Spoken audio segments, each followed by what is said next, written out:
Welcome back, guys. Today I don't want to be in the garage, and that's something I rarely say because it is currently 10:10 in the morning and it's already 88 degrees.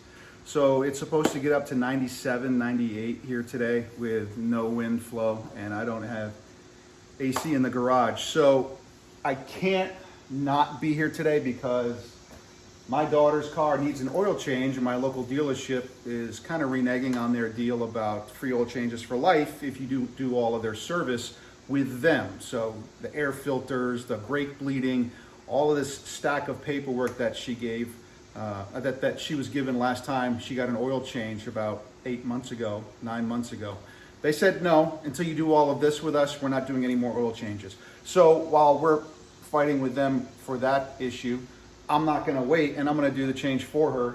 However, I also noticed that her rear brake pads are pretty bad. So oil change notwithstanding, I'm gonna start on the rear brakes, and it's gonna be just a quick video, a quick down and dirty on how to get to the pads and fluid top off or overflowing potential because you're compressing the pistons again. So real basic rear brake job on a 2021 Subaru Crosstrek. I've had the pads for probably 6 months. I knew they were getting low, but I didn't think they were gonna be this low this fast. I just happened to get them before anyway. So anyway, that's what we're gonna do. Thanks for watching. So as you can see, real simple, get the wheel off. This is gonna be kind of a down and dirty. You can tell the pads are really, really thin by looking in here, or if my tripod wasn't in the way. You look through this little sight here, you can see how close the pads are going to be. And when I take them off, I'll show you how bad it actually is. But not scoring, everything is still feeling good, barely any lip on the edge here, so this rear rotor is gonna be fine. This is just a simple, it's gonna be this nut, pull this out, compress, actually there's only one piston, compress the piston on this side. The pads are going to be remaining in place when I take the outer part of the caliper off. This will just peel up out of the way, and the pads will be staying in position, and yeah, well, you'll see. All right, literally a 14 millimeter. Turn the head the right way.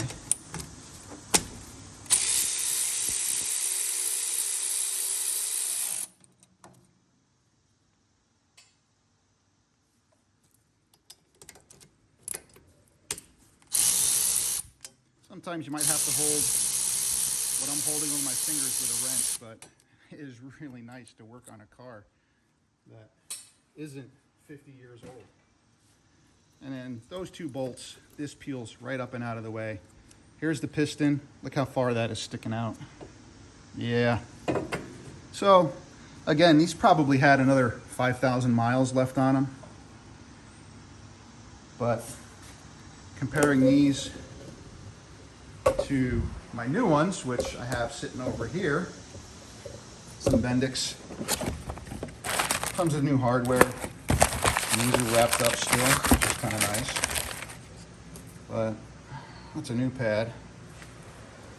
And we'll compare it.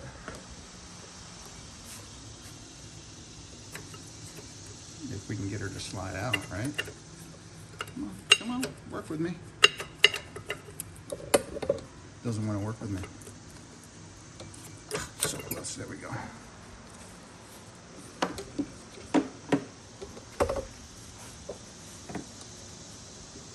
I mean, yeah, we probably have another 15,000 miles on those actually. They looked a lot worse. But it's here. The car's got almost 50,000, it's like 49 and change on it. And I think it's a 21, this is 24, so 3 years, 50,000 miles. Pads did pretty good. So I'll double check the fronts here in a little while, but I think the rears were actually wearing more than the fronts were on this particular car. Once you get the pads out of the way, this vibration dampener should just pop out.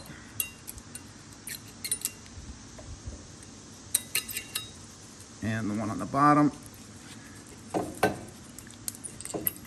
if it feels like it, they pop out just like that. I'll give this a quick cleanup. We'll put the new hardware and new dampeners in, or the new hardware and pads in, and I'll double check we have space to compress this piston, because when you compress the piston, it's going to force fluid back up into the master cylinder. So we'll make sure we don't overflow brake fluid up there. So before I compress that piston, we'll go up and have a look at the master. I've already peaked, and the fluid level is just below the max line. So by the time I compress those two, it's definitely going to have a little too much fluid in that master. So I'm going to go suck out a little bit, and we'll be ready to go. And real easy, I'm just using some oversized pliers on this. You got to get at least that wide. We there? Not yet. There. And just like that, you just squeeze it in. Again, this is only for specifically a 21 Subaru Crosstrek. Even some Crosstrek models have some variances between what they do. Some cars you'll have to twist this in with a special tool. And I'm just going to go a little bit further to make sure it's bottomed out. And that's it. She is completely compressed back in. Now, I'm going to go see how much fluid was squeezed back into the master. Probably not that much, honestly.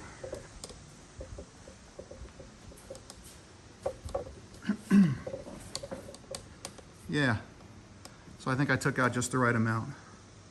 And if you don't have a suction device like this, pneumatically driven, then you can just use turkey baster or whatever you can find. $2 at the dollar store, because nothing costs $1 anymore. But yeah, we got a little bit of fluid back in, but should be fine. So I'm going to put the brakes back in, show you what it looks like when it's done, and copy and paste.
There we go. That's better.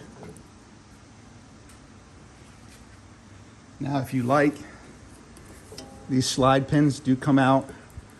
These feel super loose, super slippery still. I'm not going to mess with them at all. They don't need any servicing at this time. So by the next time I do this, they'll probably be stuck, and heck, something else will be broken on this car first. So I think it's going to be good enough for today. Also, be sure to pop off this little guy and add it to your new brake pad. Make sure you get the right one on the right side, because the other side doesn't have this.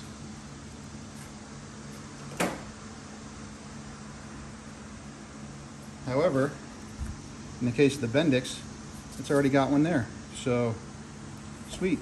Don't need to use this.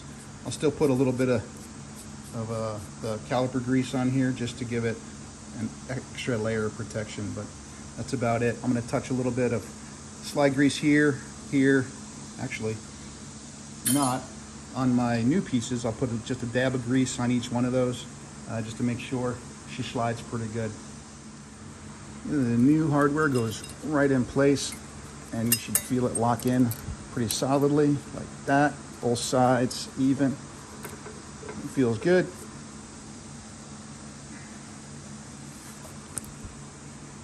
Just a dab, even though it probably doesn't need it. and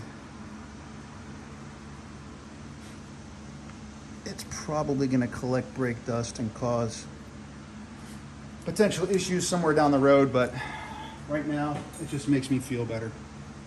So, and then pads go right into place and then we're good to go. And pointed to the inside. Get the bottom in, push the top in like that.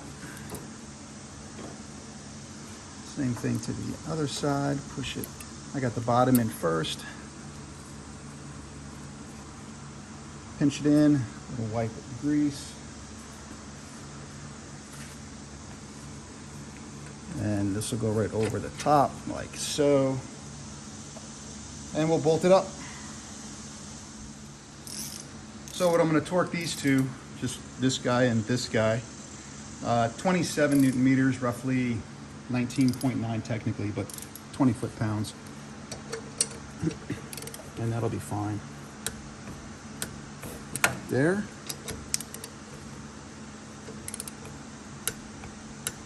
And there. Done. Rear brakes on this are done. And we'll copy and paste the other side. The only different thing I'm going to do on this side, I didn't put any silencing grease or any of the brake grease on the other one because I want to see if it is actually going to make a difference. And I'm not going to put it in the middle of the pad. I'm going to put it on the outer rings here, here, and around the piston itself once I collapse the piston. And then I'll put it in place and we'll see if the right side does make noise at some point. I don't think it's going to. I don't think it makes much of a difference, especially with the coating or the snaps, whatever you want to call these covers on the Bendix we got here and the new hardware. So I don't think there's going to be a big difference.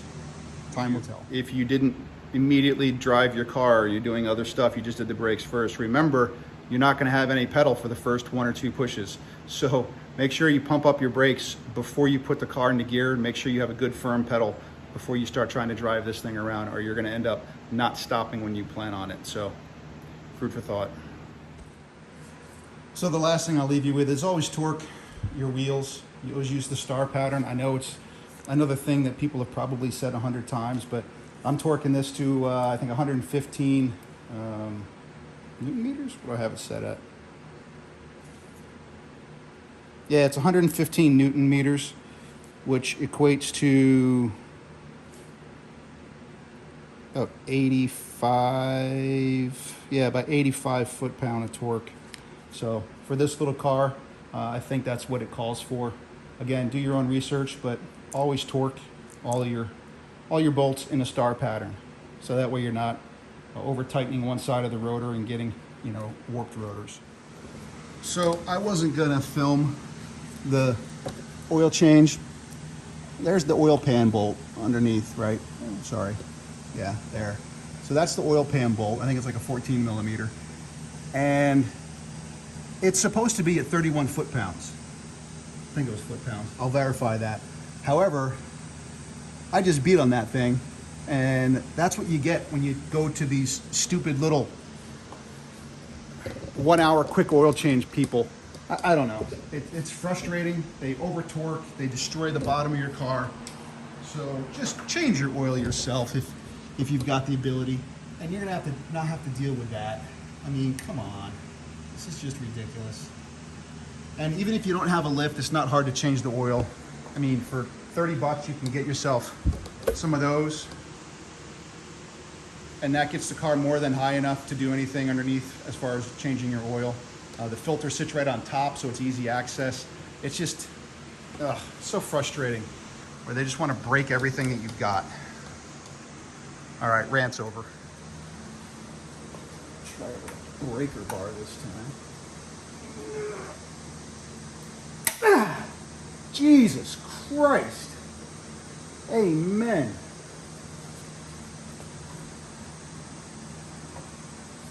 "31 foot-pounds, right? Right. So now I can use a regular wrench, I think.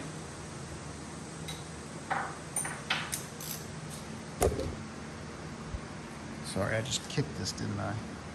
did. Apologies. Will you forgive me?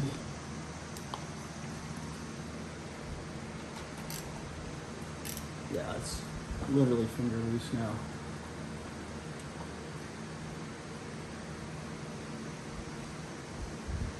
All right. And here comes the big blow of oil. Yeah, just like that. Woo! That still has some heat to her.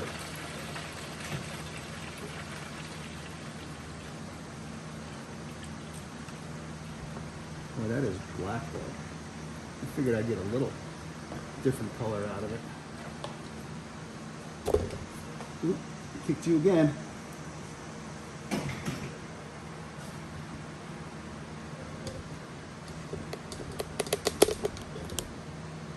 Yuck. We're gonna let that drain for a little while and I'm gonna clean up my mess. So I'm gonna do a little cleanup up here.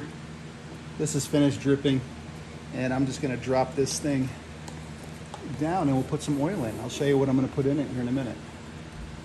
Don't get excited, it's nothing special. And that's what we're using. Told you, nothing useful or nothing exciting. Calls for about 5 quarts, maybe a little bit more with a filter, I don't know yet. But I did just go to the dealership. That is the cheapest one that I found, 10 bucks for a Subaru filter. Got this stuff online, I think it was, for both of them, $35. So all in all, well worth the effort to source your own parts, I think. And when you're doing this, don't skimp. I mean, just get a new crush washer. In fact, Subaru threw one in here, he said. We'll find out. Yeah, they gave me a new crush washer to boot, so just put the new crush washer in. They're like 25 cents. You know, I mean, look at the difference. You don't need to keep reusing the same thing. So I'm going to torque this thing down to, I think it was 30 or 31 foot-pounds, something like 47 Newton meters. But verify, do your own research.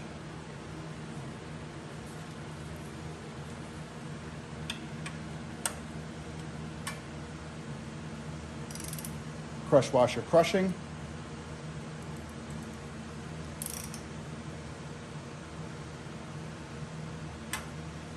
Almost there.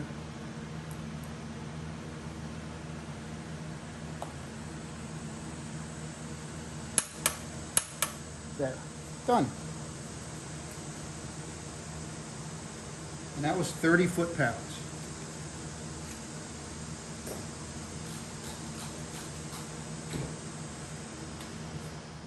Now, it's fully understood that I'm being anal here. However,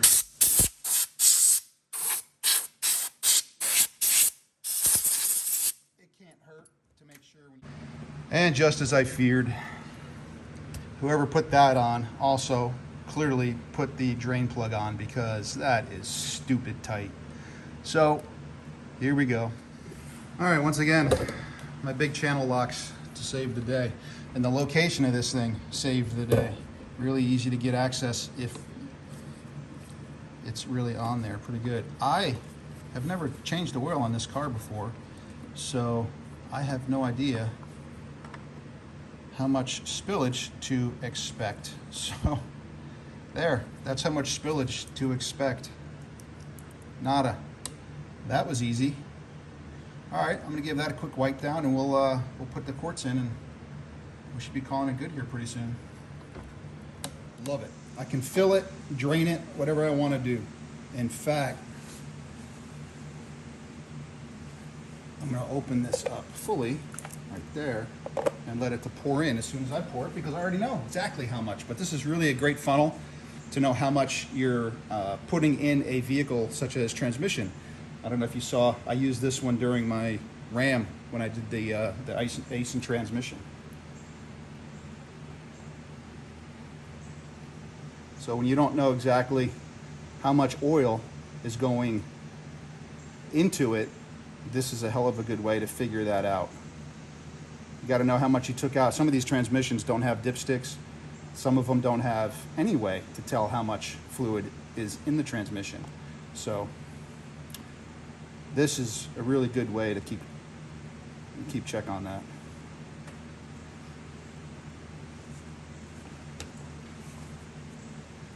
Probably too late, but I should probably make sure this is the engine oil, right? Yeah, I'm filling the engine oil, not the washer bottle.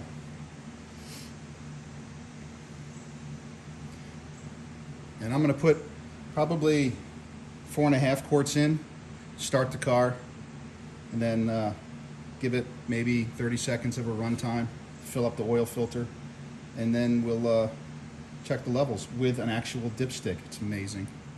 One more quick note. If you ever wonder what viscosity to put in, just read your cap. It's usually written on the cap, right there, OW20. And if you want to know what brake fluid goes in, read the cap. It's got it written on it. This one's still, even though it's a 2021, .3 is what's written on the cap. Easy stuff. Okay, so 4 quarts are in, and I'm gonna let this finish draining down a little bit, so I don't like spilling, spillage, seepage, whatever you want to call it. And we'll give her a crank here. So this is not going to stay looking like that. That is disgusting. I know the rest of the engine looks pretty terrible too, but I'm at least going to clean this up. So much better.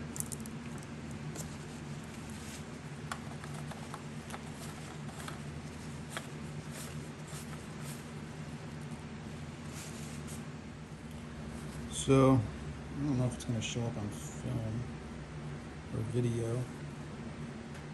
It looks like it's right there in between the 2 dots. There's a dot here and there's a dot there, the fingernail.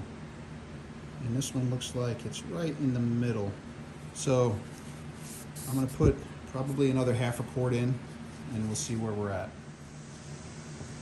Okay, so that was 1/2 quart I added exactly, and it is right now at the very top mark of the fill line.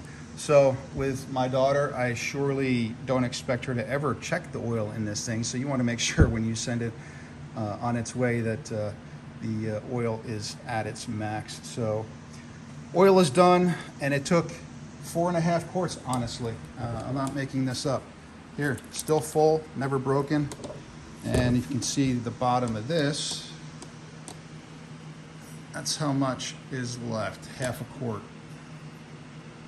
It's not showing very well, but trust me, it's a 1/2 quart left in the 5 quart jug. So I'm gonna rotate the tires. I just topped off a little fluid, and we're gonna call this good. I will say, I thought it had 49,000. This has actually got 57,000 miles on it.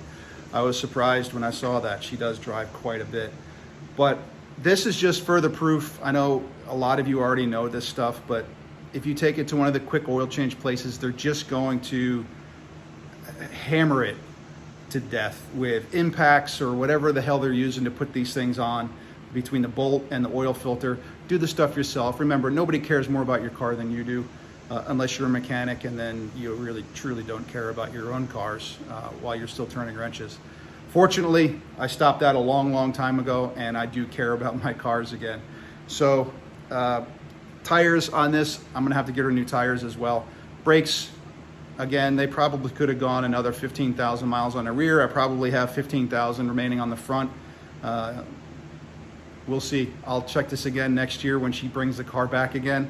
And just know that this is, again, only for a 2021 Crosstrek. Your experiences with different vehicles may differ. I don't know what a 20 Crosstrek does. I don't know what a 21 Outback's gonna do for torque specs. So do your own research. It only takes a second. So anyway, I'm Derek. Thanks for watching. This is 4 in Tune.